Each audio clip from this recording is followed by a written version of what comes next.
Welcome to my channel. Tonight, I want to share a story that delves into the chilling and unsettling world of an old cinema. This is not just a tale of fear, but an exploration into how our darkest secrets can come back to haunt us in ways we never imagined. Prepare yourself for a journey into a place where the past meets the present in the most terrifying way. It all began when I stumbled upon an old cinema nestled in the heart of a forgotten part of town. It had been abandoned for years, its marquee blank and its door shut tight, but there was something about it that drew me in. Perhaps it was the allure of history or the whispered rumors that surrounded the place, but I couldn't resist the urge to explore. One evening, as the sun dipped below the horizon, casting long shadows across the street, I found myself standing before the cinema. The building looked as though it had been frowning in time, its faded grandeur still evident despite the layers of grime and neglect. Curiosity got the better of me, and I managed to find a way inside. The interior was just as I had imagined, a dusty, cavernous space with worn velvet seats and a large, cobweb-covered screen. As I wandered through the aisles, I noticed a peculiar sense of stillness in the air, as though the building itself was holding its breath. Suddenly, a flicker of light caught my eye. The projector, long dormant, began to whir and hum to life. I watched in awe as the screen illuminated with a soft glow. The film started to play, and I was immediately drawn into the images.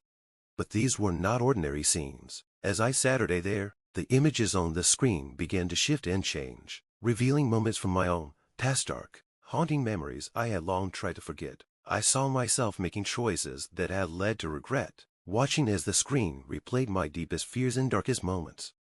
The film didn't just show my past, it seemed to delve into the very core of my soul, exposing every secret I had buried deep within. The more I watched, the more I felt a creeping sense of dread. It was as if the cinema had some sort of malevolent power, feeding on my fears and amplifying them.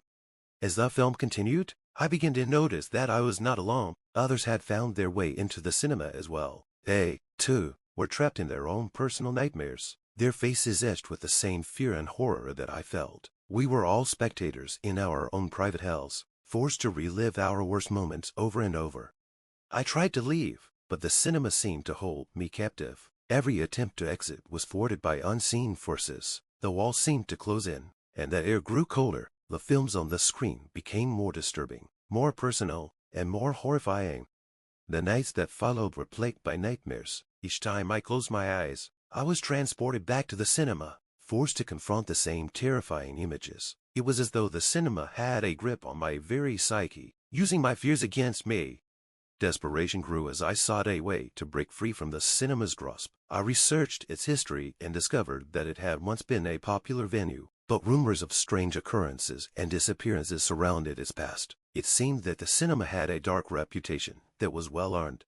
The more I delved into its history, the clearer it became that the cinema was not just a building, but a conduit for something far more sinister. It fed on the fears of those who entered, drawing them into a never-ending cycle of horror. In the end, I realized that escaping the cinema was not a matter of finding a physical exit, but of confronting my own inner demons. The cinema was a mirror, reflecting back the darkest parts of my soul. To truly be free, I had to face those fears head-on and find a way to let them go. The final night at the cinema was the most harrowing. The images on the screen grew darker and more intense, each frame a twisted reflection of my past failures and fears. I felt a suffocating presence in the room, as if the cinema itself was alive and intent on breaking me.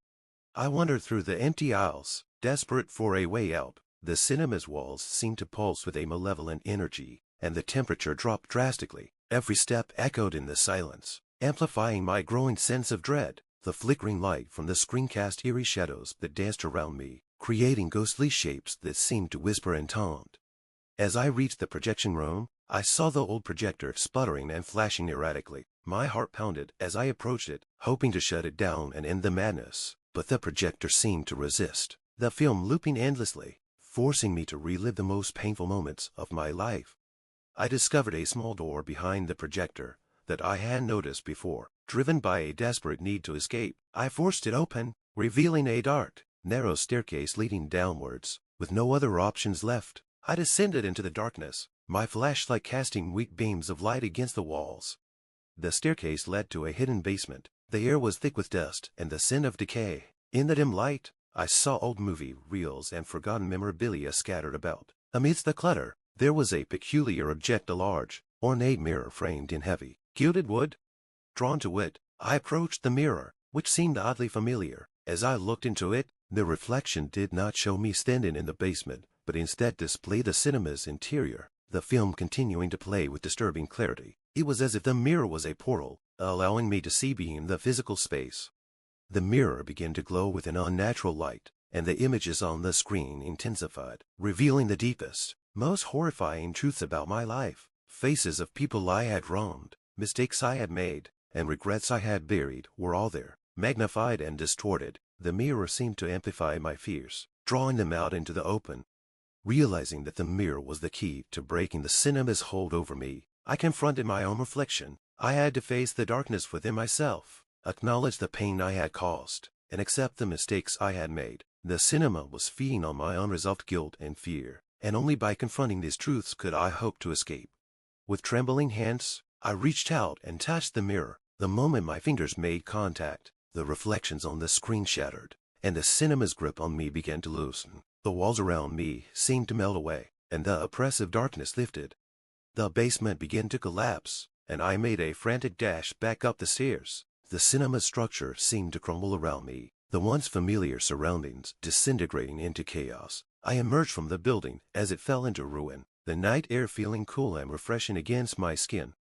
As I walked away from the destroyed cinema, I felt a profound sense of relief. The nightmares that had plagued me for so long began to fade, and the weight of my past mistakes seemed to lift. The cinema, with its dark secrets and haunting films, was finally gone. I had faced my deepest fears and emerged stronger for it. The cinema was no more, but the experience had left a lasting impression. I learned that confronting one's own darkness is the only way to truly escape it. The cinema had been a mirror, reflecting my fears, but it had also been a catalyst for self-discovery and healing. As I moved forward, I carried with me the understanding that our darkest moments are not just things to fear but opportunities for growth and redemption. And while the cinema may have been a place of horror, it had ultimately led me to a place of peace and self-acceptance.